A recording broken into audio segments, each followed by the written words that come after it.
Então, a professora Maria Vitória vai nos abrilhantar com essa exposição sobre os direitos humanos e sociais, educação, saúde e assistência social. Com a palavra, professora.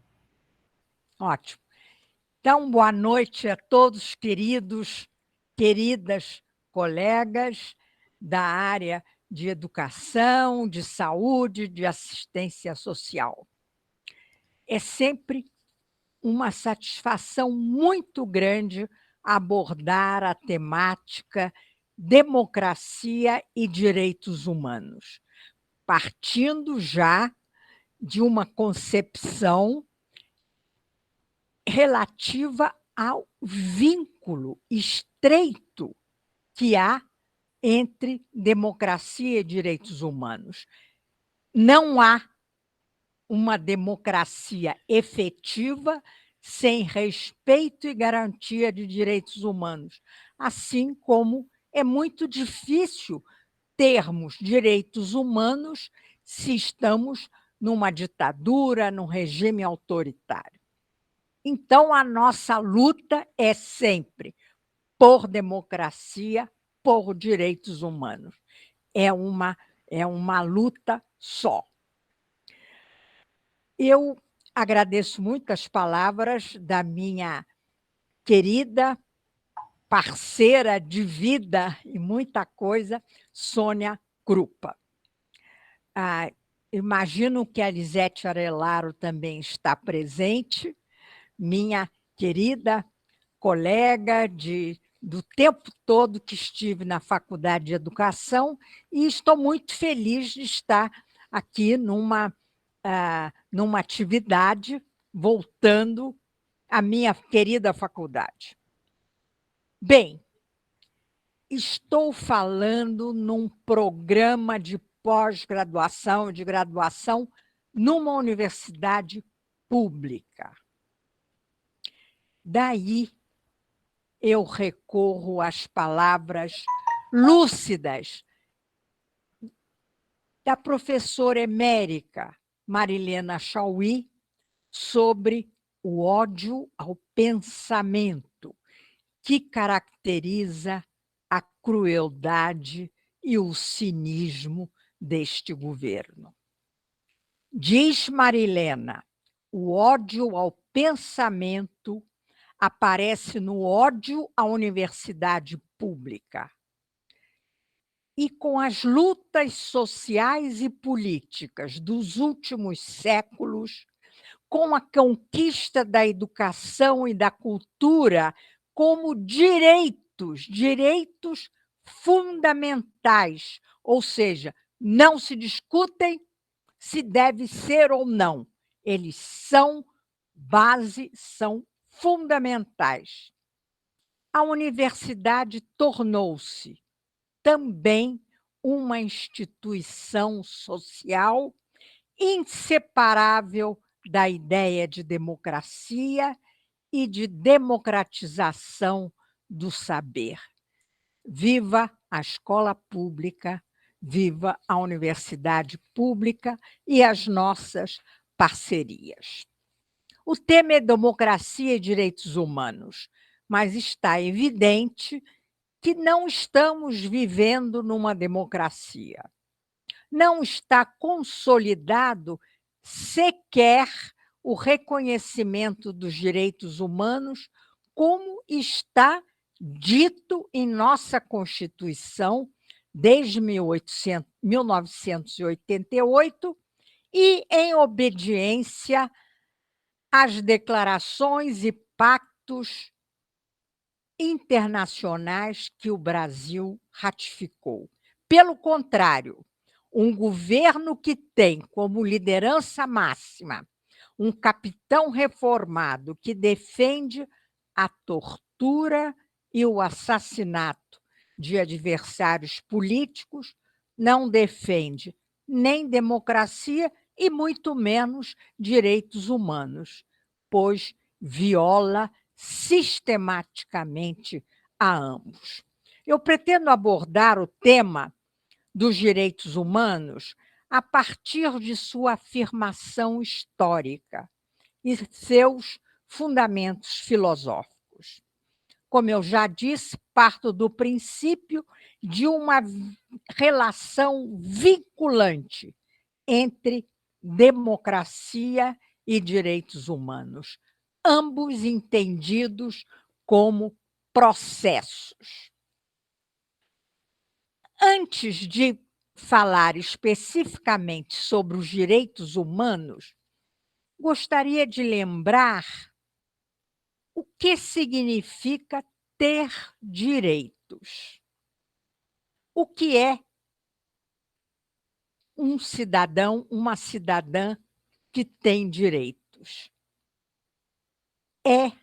Ter direitos é ser beneficiário de deveres de outrem ou do Estado, de deveres da sociedade e suas instituições ou do Estado e suas instituições. Qualquer direito assegura ao seu titular a proteção decorrente de determinados valores ou de interesses fundamentais. Na modernidade, direitos humanos, como entendemos hoje, são historicamente vinculados à modernidade. Os direitos humanos surgem aliados à ideia da universalidade, da reciprocidade, tendo como princípios inarredáveis a igualdade, a liberdade e a solidariedade. O que são direitos humanos? Direitos humanos são aqueles direitos essenciais à vida com dignidade e não mera sobrevivência. A vida com dignidade de todo ser humano. E se chama direitos humanos porque eles independem de qualquer critério discriminador por variáveis como nacionalidade, etnia, cor da pele, sexo e orientação sexual, o gênero, a posição política, o nível de instrução, o nível socioeconômico, as crenças e práticas religiosas, o julgamento moral, a faixa etária, deficiências ou limitações físicas ou mentais. Eu fiz questão de identificar todas as variáveis para evidenciar que a universalidade dos direitos humanos, que não podem ser tolhidos ou negados em nome de nenhuma variável discriminadora. E é por isso que os direitos humanos são inicialmente direitos universais. O ser humano é intrinsecamente o mesmo, com necessidades fundamentais em qualquer lugar. Os direitos humanos, além de universais, são históricos, ou seja, eles surgiram em épocas de revoluções, de guerras, de repressão, e também não estão congelados no tempo. Isso significa que sempre é possível aumentar o campo dos direitos em função de descobertas científicas, de evolução dos costumes, de integração entre nações e entre culturas. Alguns dos direitos humanos que nós consideramos hoje tão evidentes, há 20 anos atrás não o eram. Dou apenas 2 exemplos: os direitos ao meio ambiente, ecologicamente positivo e sustentável, assim como o direito pleno à dignidade em função de opção, de orientação sexual. Além de universais e históricos, os direitos humanos são indivisíveis. Indivisíveis no sentido de que o Estado concede o direito de voto universal para a população adulta, mas escamoteia quando não omite e elimina os direitos sociais. Ou seja, os analfabetos, os pobres, os historicamente discriminados, como os negros, os indígenas, os quilombolas, as populações tradicionais, podem até ter o direito do voto, mas certamente não são cidadãos plenos de direitos. Então, não tem sentido o direito de voto e também, entre aspas, o direito de passar fome e ser discriminado em relação a uma vida digna. Universais, históricos, indivisíveis, os direitos são interdependentes e nós veremos claramente como eles se complementam no sentido de responder à exigência da vida com dignidade. Eles são irremovíveis. Não dá para dizer: o povo está muito folgado em relação ao direito tal, ao direito outro, vamos dar um aperto aí. Não. Direitos humanos, uma vez reconhecidos, eles não podem ser removidos, nem pela política e pela legislação e por nenhuma forma de Estado.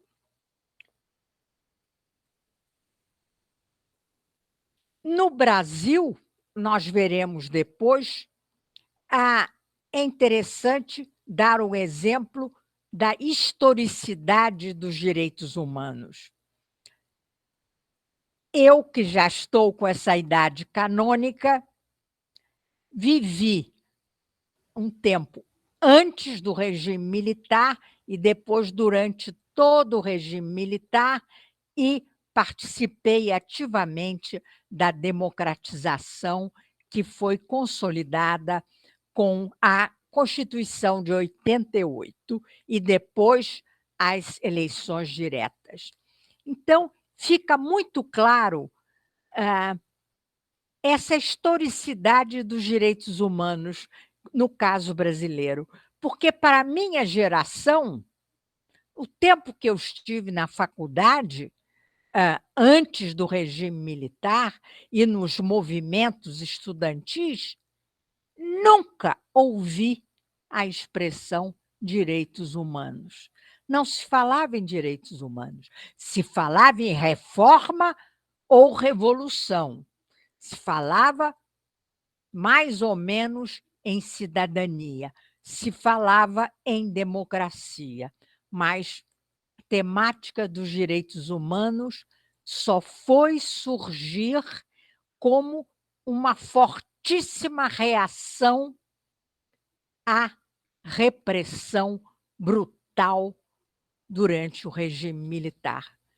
Foi a partir daí que eclodiu no Brasil a organização e a luta de entidades pela defesa dos direitos humanos. É um exemplo da historicidade quando surgem os direitos em função de um evento politicamente disruptor, como uma ditadura, um golpe, uma guerra, uma revolução.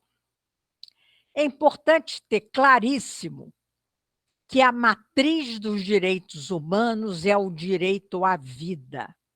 Isso porque o direito à vida não é um direito igual ao direito à moradia, ao direito ao transporte. O direito à vida é a matriz de tudo, porque sem o direito à vida, nenhum dos outros direitos passa a ter seu efetivo reconhecimento e a garantia.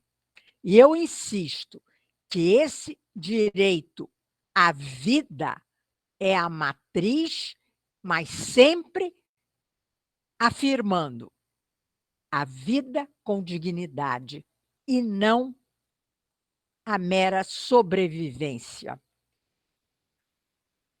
Porque o fundamento filosófico principal dos direitos humanos é o reconhecimento dessa dignidade intrínseca a todo ser humano. Esses direitos humanos contemporâneos, que aqui no Brasil nós marcamos a partir da Constituição de 88, são herdeiros da Declaração Universal de 1948, justamente quando, olha novamente o aspecto da historicidade dos direitos. Em 1948, é essa reclamação pelo estabelecimento de uma Carta Universal de Reconhecimento dos Direitos Humanos foi decorrente das atrocidades da Segunda Guerra Mundial, do nazismo e do Holocausto e do fascismo nas suas várias formas. Este é o nosso parentesco histórico mais próximo, mas, sem dúvida, os princípios da liberdade, da igualdade e da fraternidade ou solidariedade remetem às revoluções do século XVIII, como a Revolução Americana, que tem uma declaração de direitos humanos bastante ampla e que começa com uma afirmação que muita gente diz: isso é poesia, é romantismo, que é claramente explicitado na Declaração Americana de 1776, o direito de todos à busca da felicidade. Essa busca da felicidade, que é visto como uma licença poética, foi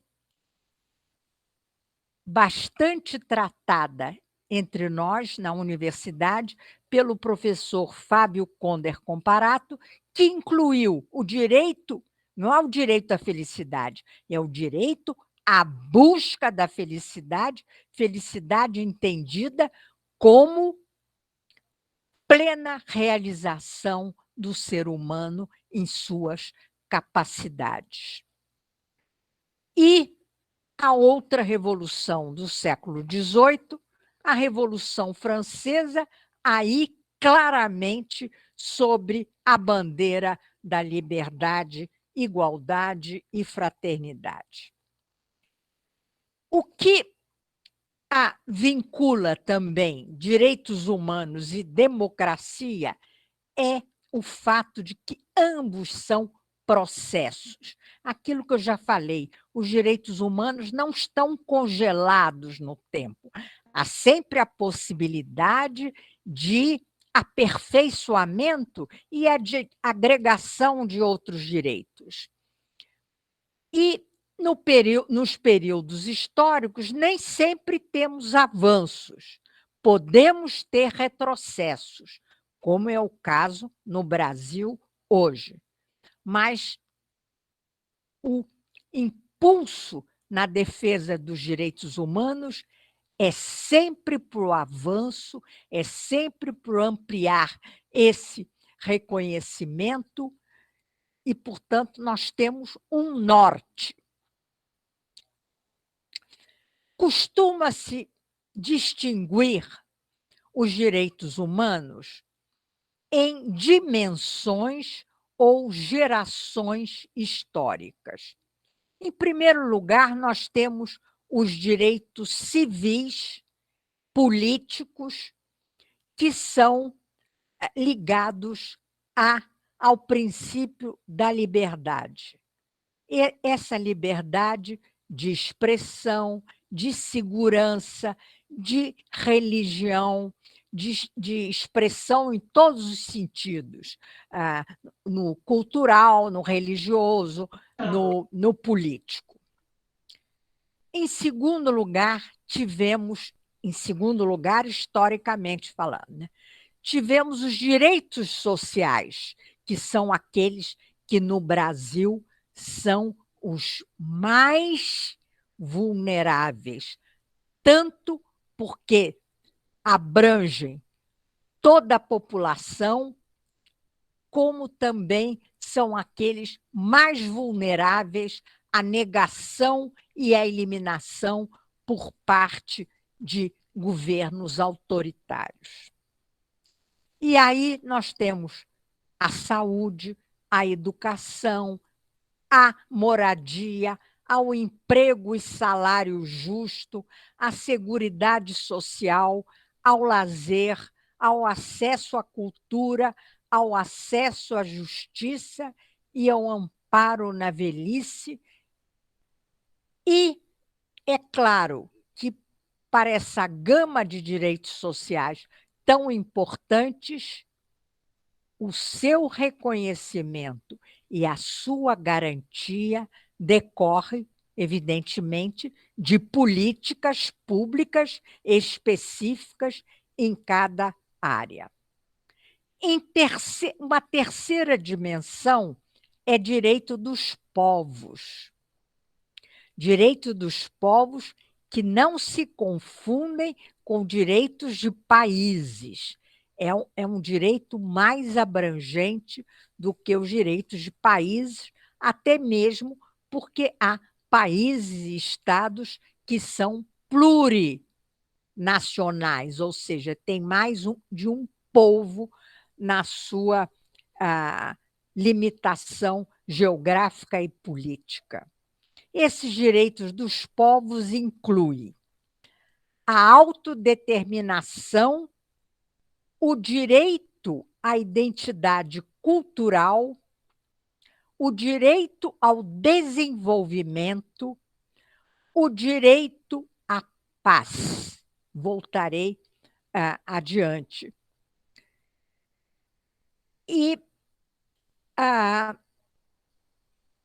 quarta dimensão são aqueles direitos coletivos de toda a humanidade. E aqui a característica universal do direito humano aparece com bastante espaço.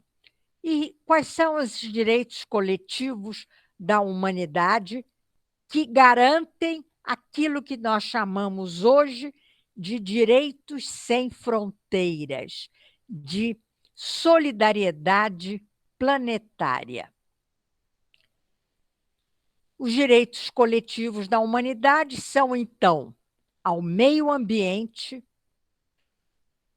ao patrimônio científico e cultural da humanidade.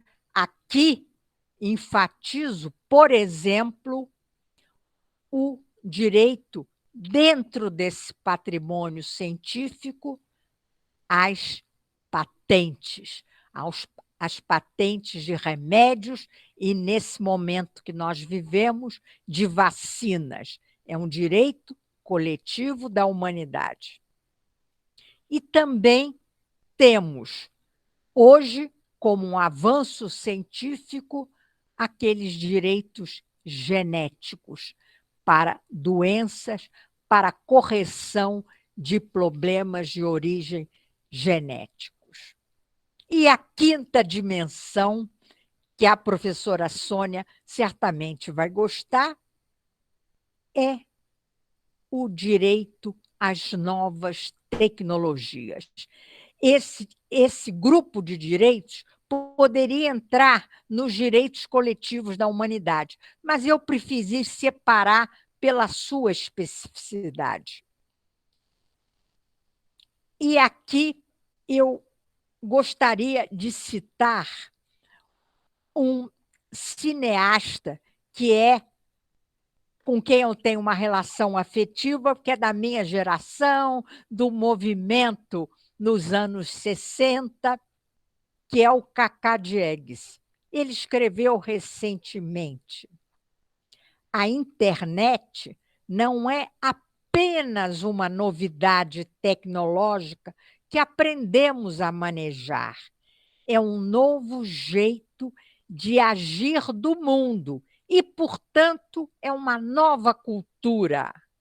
É uma cultura universal que não é herdeira de nada que veio antes, que nós estamos inventando agora e inventando cada vez que entramos nas redes e vamos numa nova cultura.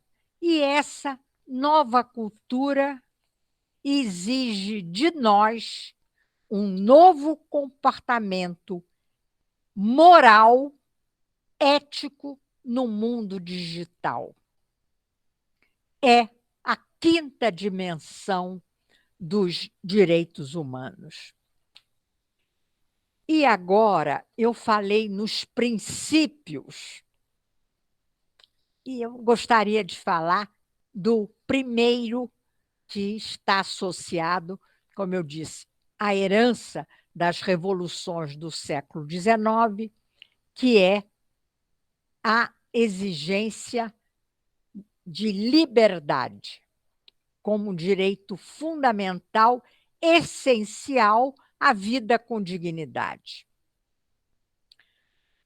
A primeira das liberdades individuais ou dos direitos civis são aqueles, em primeiro lugar, contra a opressão do Estado, e que começou contra o quê? Contra o absolutismo monárquico e os privilégios da aristocracia. Direitos de liberdade contra as perseguições religiosas e políticas.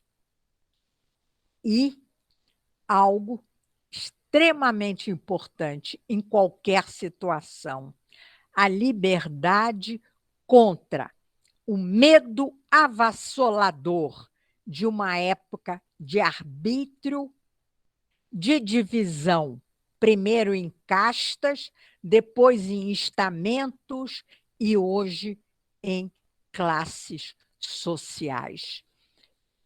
Já que eu falei na importância da Revolução Americana, eu queria lembrar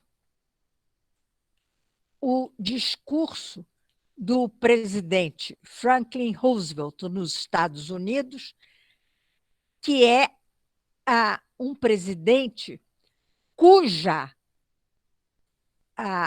atuação é importante no campo dos direitos sociais pelo formidável programa no seu governo, um governo com reeleição, que foi o New Deal.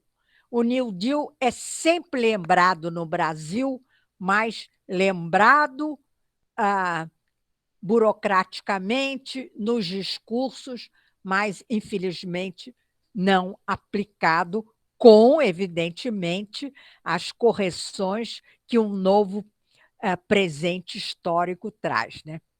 O que ele falou na liberdade?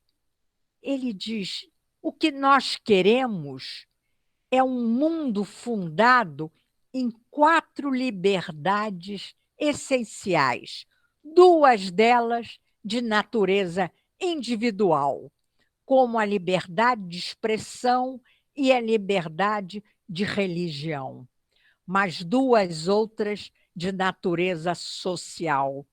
A liberdade como libertação da miséria, que não é um dado. A libertação da miséria e também entendida essa libertação da miséria a favor das lutas contra acordos econômicos, políticas econômicas que prejudicam, quando não ilimitam, os direitos essenciais. E a outra, libertação social, que é a libertação do medo em relação a condições que hoje nós diríamos libertação do medo diante do armamento mundial e também nacional em função de escolhas de governos e também a libertação do medo diante da brutal transformação climática e seus efeitos deletérios. O princípio mais importante dos direitos humanos, na minha avaliação, embora os 3 formem um conjunto, um ethos extremamente importante, é a igualdade, que não se confunde com homogeneidade. Trata-se da igualdade em quê? Da igualdade em dignidade, que se expressa especificamente como a igualdade de direitos diante da sociedade e diante do Estado.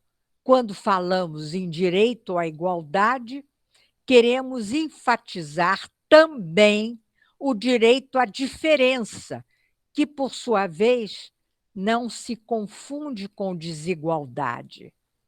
Somos diferentes de acordo com variáveis culturais, de personalidades de cada um.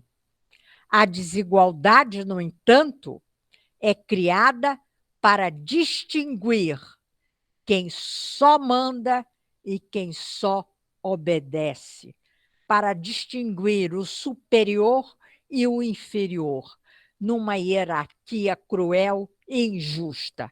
Essa é desigualdade. A diferença, resumindo, pode ser enriquecedora, mas a igualdade pode ser, e geralmente é, um crime.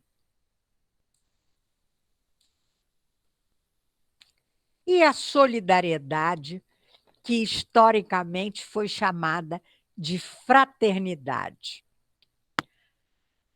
Dentro daquela concepção de respeito à dignidade da pessoa humana, esse princípio da solidariedade deve ser entendido em 3 acepções.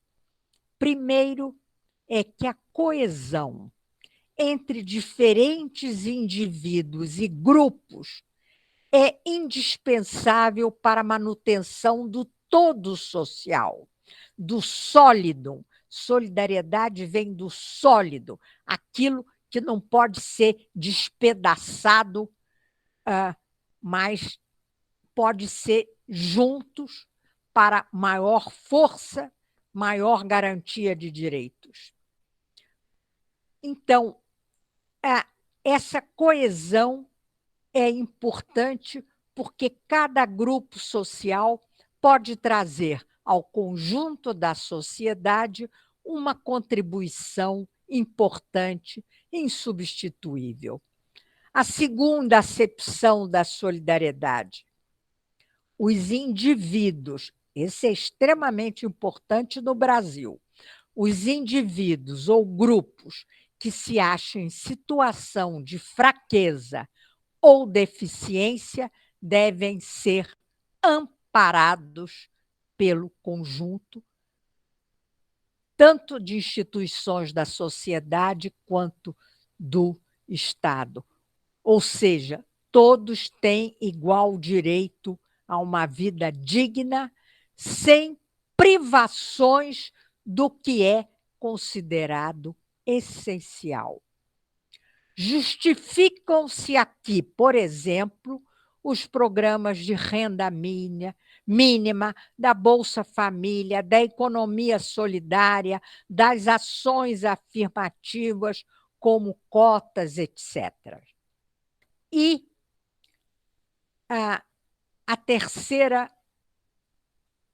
acepção da solidariedade é aquela que significa um pacto que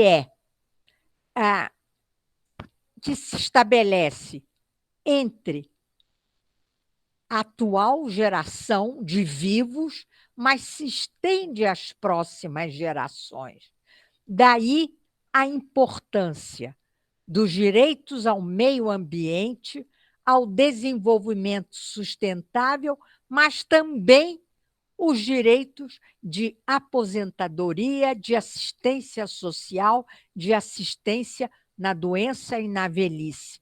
Por isso que nós falamos de um pacto entre as gerações que já passaram, as gerações atuais e a geração futura.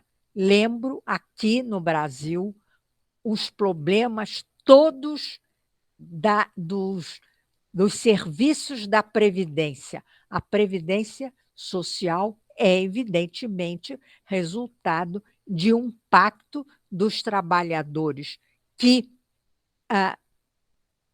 pagam hoje os benefícios para a geração que envelheceu e para as gerações futuras.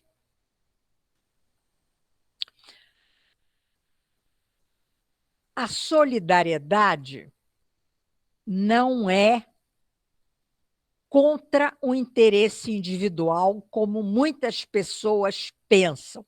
Por que eu tenho que ser solidário? Porque estão imaginando que essa solidariedade é uma espécie de caridade ampliada, quando não.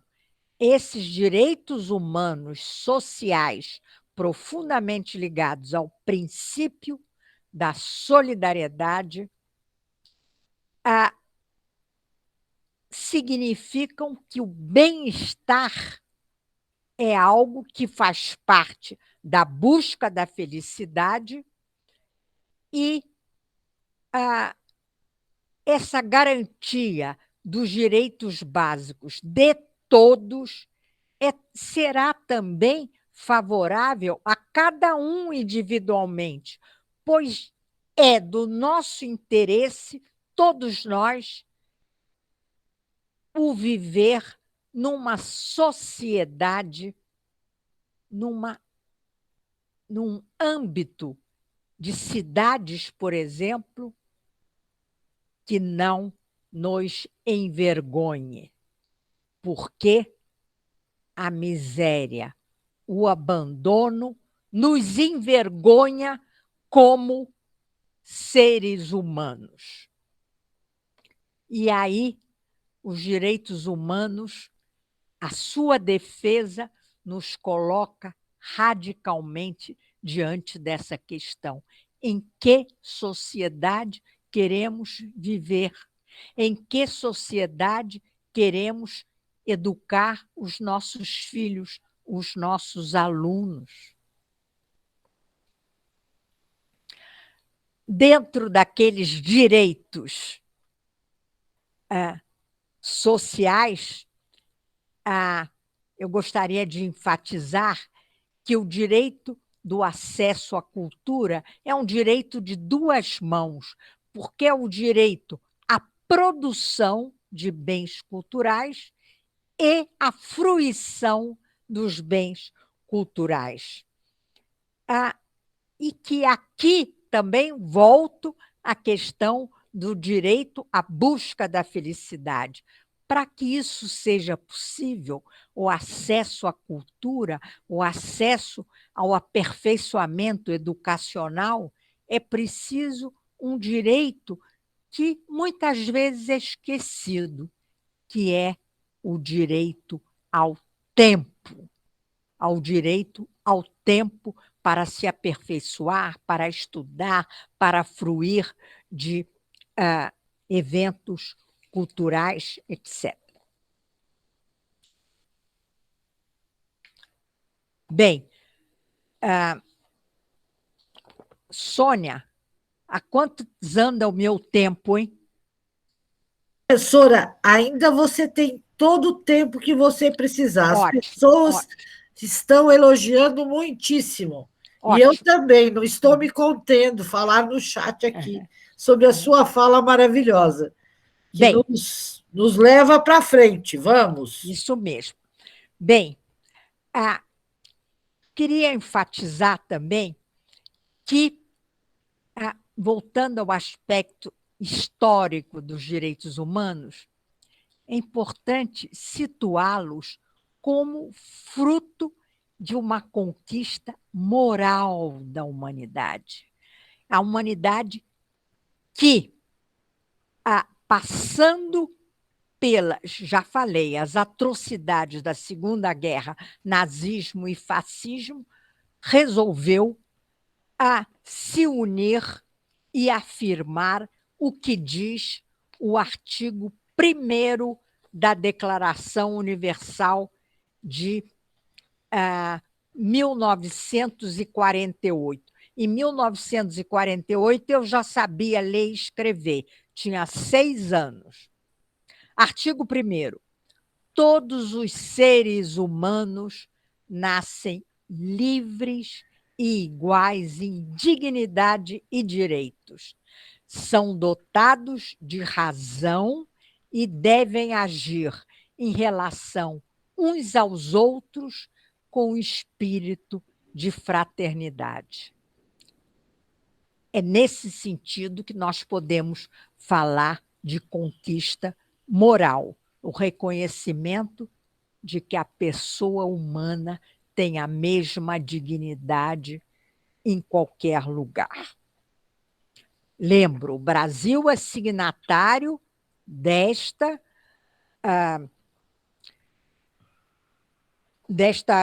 declaração, assim como de todos os pactos que vieram depois. Eu achei que não ia dar tempo, mas eu queria, pelo menos, citar os fundamentos filosóficos e morais desta ideia de dignidade. Em termos filosóficos, e aqui Kant é um nome importantíssimo,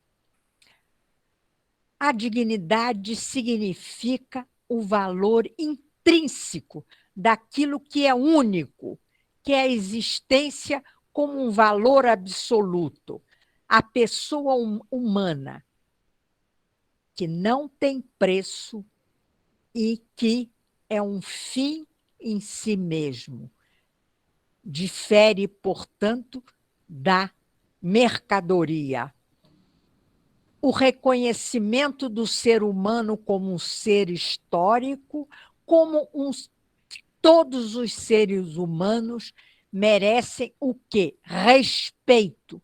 E, a partir desse respeito, o reconhecimento e a garantia de seus direitos. Mas é claro que esse respeito à dignidade de todo ser humano requer condições concretas para a sua vigência. Por isso que não podemos aceitar que falar em solidariedade, igualdade, liberdade seja um discurso meramente poético, porque exige condições concretas, condições sociais, econômicas, culturais, ambientais, e, portanto, aqui afirmo que qualquer direito é a expressão de uma exigência, e daí rompemos radicalmente com aqueles que tentam aproveitar dos direitos como favor, como moeda política, como transa entre poderes. Direito é exigência.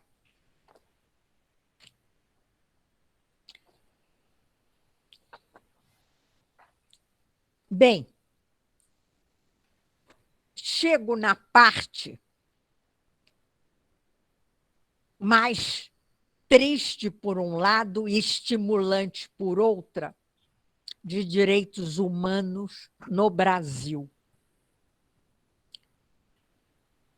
Em primeiro lugar, é importante reconhecer e analisar direitos humanos neste nosso querido país, que tem como herança maldita quase 400 anos de escravidão legal, porque a ilegal continua sob algumas formas.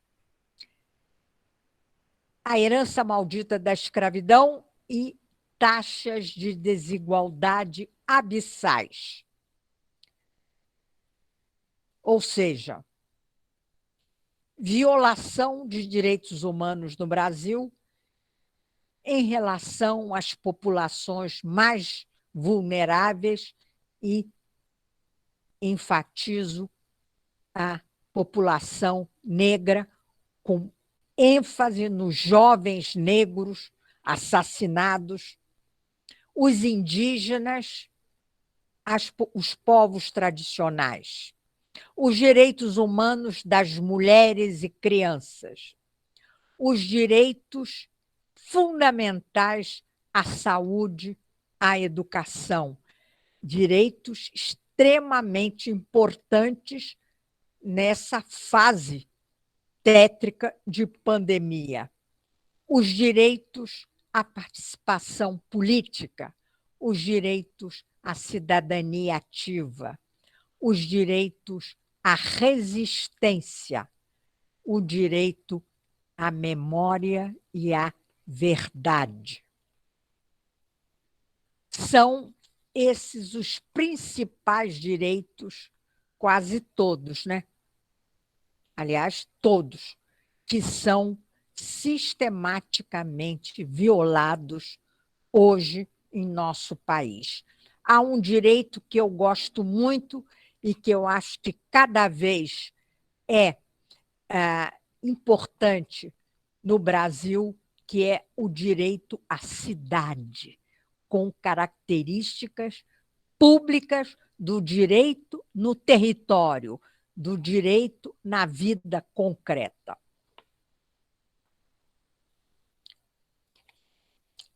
Então, nós temos hoje, no país, sob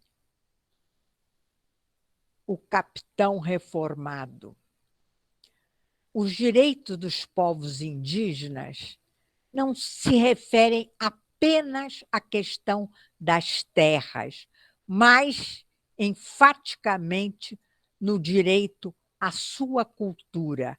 E o mesmo deve ser reconhecido para os quilombolas, para as religiões de cultura africana. O direito à saúde e à educação de qualidade para todos. O que nós vemos?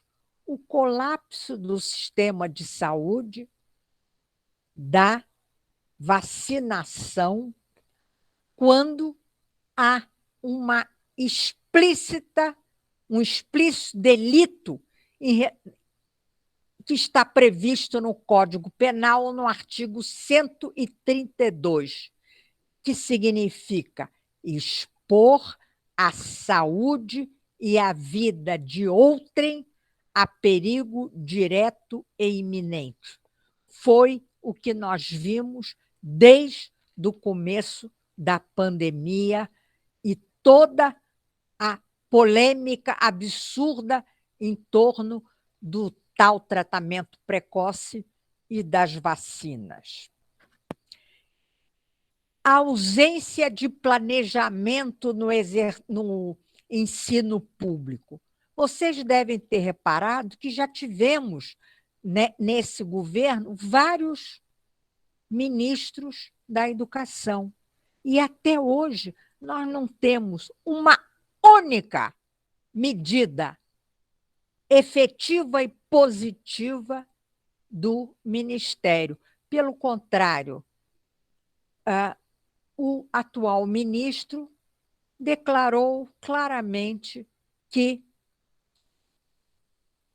a universidade é para poucos, muito poucos, ou seja, voltando a uma regressão tremenda, voltando àquela ideia que prevaleceu no começo do século de 2 ensinos, um para filho de pobre, outro para classe média, filho de rico.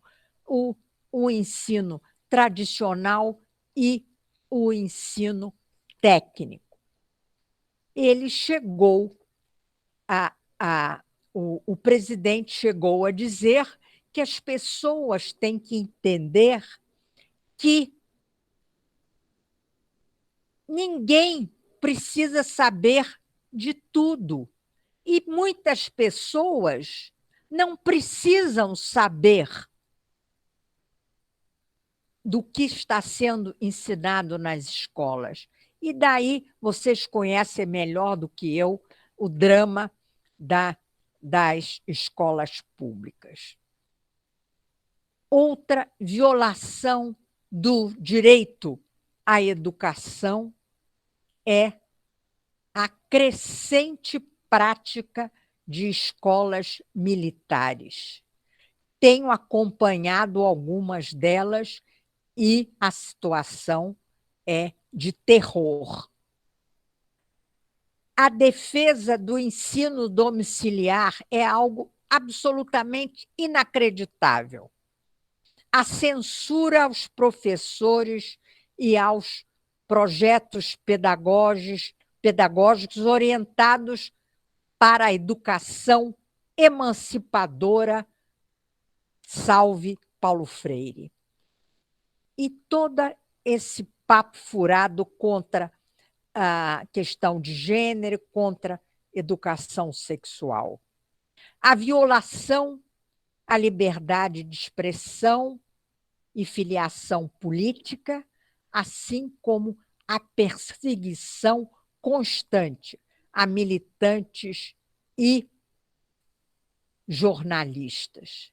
em relação aos direitos sociais, profundamente abalados pela política neoliberal, com seu cortejo de infâmias, como o teto de gastos, as reformas antitrabalhadores em relação a emprego e solidariedade e seguridade social, e a negação do direito à verdade e à memória. E nós nos perguntamos como chegamos a isso. Como chegamos a esse filme de horror que vai se desdobrando aos nossos olhos. Em primeiro lugar, isso é fruto do elogio à tortura e à homenagem aos torturadores e aos crimes da ditadura, que são crimes contra a humanidade. Mas temos que reconhecer, tristemente, como eu reconheço, que este presidente é porta-voz de grupos, é porta-voz de muitos de nós que encontraram nele alguém que pudesse dar voz ao ressentimento de uma classe já tão desprotegida, de uma classe média já tão ressentida. Estou convencida que o presidente ocupa um vácuo de eleitores e cidadãos que sentiam-se abandonados pelos políticos e pelos governos. Basta olharmos o crescimento no Congresso de grupos específicos, como a bancada da bala, a bancada do boi, a bancada da Bíblia. Temos retrocessos em relação a grupos como os indígenas, os negros, retrocesso em eliminação de uma política de cotas, retrocesso em relação às comunidades LGBT, etc., em relação às políticas públicas para pequenos camponeses, retrocesso em relação ao enfrentamento de mudanças climáticas e retrocessos terríveis em relação à nossa política externa.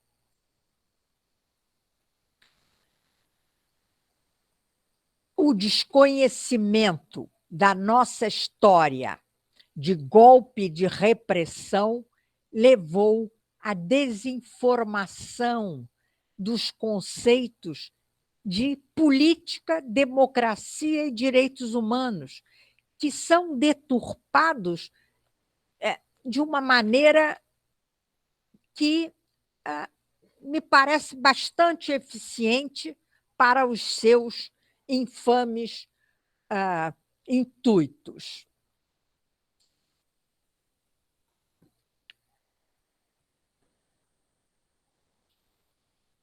Lembro ainda que nessa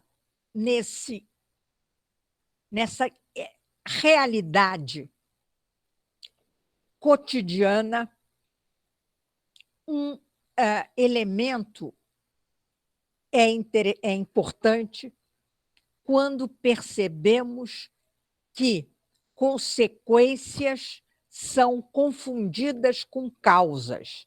Então, o que nós vemos? Há problemas na educação, a culpa é das cotas.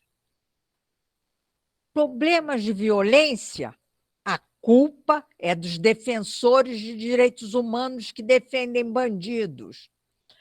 Problemas com a crise econômica, a culpa é de quem vem exigindo direitos sociais estapafúrdios.